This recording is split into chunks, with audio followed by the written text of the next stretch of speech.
అటెళ్ళు ఆడుకో, అటెళ్ళు. ఈమె విషయం అమ్మకి తెలిస్తే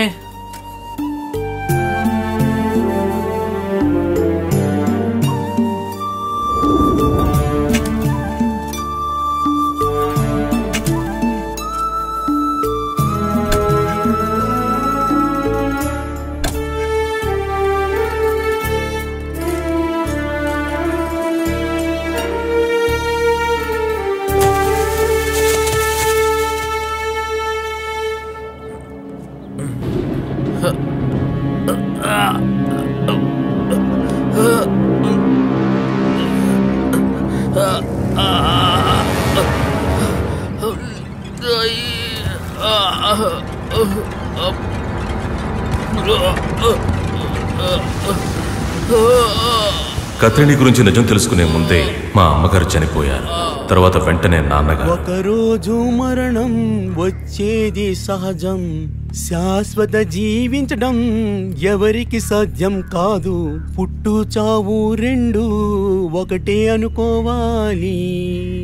ఒకరోజు మరణం వచ్చేది సహజం, శాశ్వతం జీవించడం ఎవరికి సాధ్యం కాదు. పుట్టు చావు రెండు ఒకటే అనుకోవాలి. ఈ దేహాన్ని చర్చికి తీసుకెళ్తున్నాం. ఎవరైనా చూడాల్సి ఉందా? ఉన్నారు. కత్రినా, వెళ్ళు.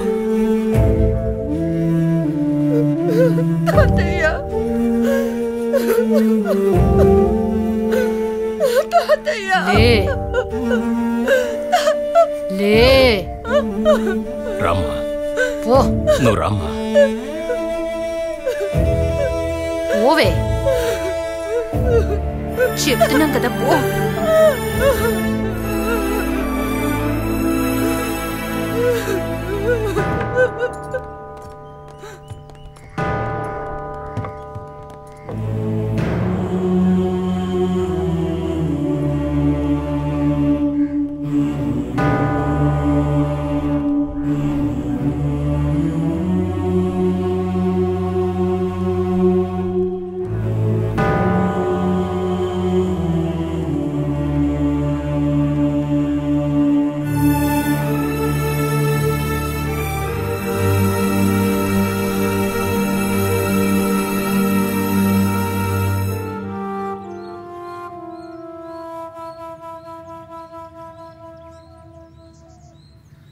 దీన్ని ఇక్కడి నుంచి పంపిస్తావో లేదో మేము ఇక్కడి నుంచి వెళ్ళాలా? తల్లిదండ్రి లేని ఆడపిల్లని రోడ్డు మీద అనాథగా వదిలేస్తే ఆ దేవుడు కూడా సహించడు. అయితే నాన్న అమ్మతో చేసిన తప్పు అది సహించగలిగేదా?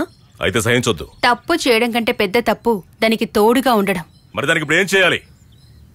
వద్దన్నయ్య, నేను వెళ్ళిపోతాను. నా గురించి మీరందరూ గొడవ పడద్దు. నువ్వు మాట్లాడుకో. మిమ్మల్ని అందరినీ ఈ స్థాయికి తీసుకురావడానికి మా నాన్న నేను ఈ అడవిలో కష్టపడింది 1-2 సంవత్సరాలు కాదు, 16 సంవత్సరాలు. రాత్రి పగలు తేడా లేకుండా మా నాన్న నేను కష్టపడడం వల్లే మీ అందరికి ఇదిగో ఇటువంటి మంచి మొగుడు దొరికారు. తెలుసుకోండి. ముఖ్యమైన విషయం, ఇది నేను కూడా చెమటొడిచి కట్టిన ఇల్లే. ఇక్కడ ఎవరు ఉండాలో వెళ్ళిపోవాలో నేనే చెప్పాలి. అయితే అలెక్స్ ఒక పని చేయి, ఆ షేర్ మాకు ఇచ్చేయండి. నీకు రావాల్సింది దీన్ని పెళ్లి చేసుకున్నప్పుడు ఇచ్చేసాను కదా, 75 తులాలు. అలా 75, 100 అని ప్రతి ఒక్కరికి ఇచ్చేసాను. ఇంకా కావాలంటే ఇస్తాను.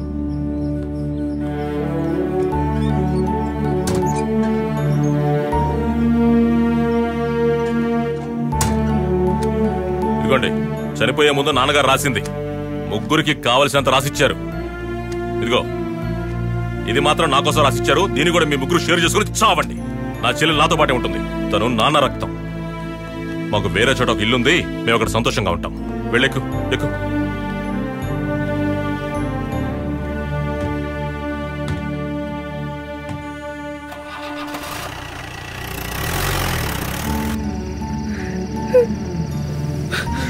ఎందుకు ఏడుస్తున్నావు?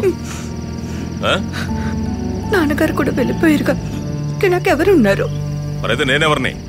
ఇకపై తల్లైనా తండ్రినైనా అన్ని నేనే. ఏంటి, నువ్వెందుకు బాధపడకూడదు? ఏది చూడు, నీకు అన్నయ్య ఉన్నాడు, బంగారు తల్లి.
ఫిలిప్పోస్ గారు మాత్రమే చనిపోయారు.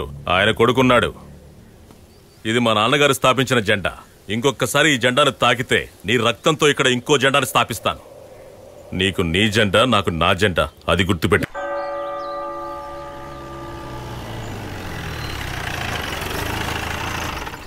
అవునా? మంచిదే.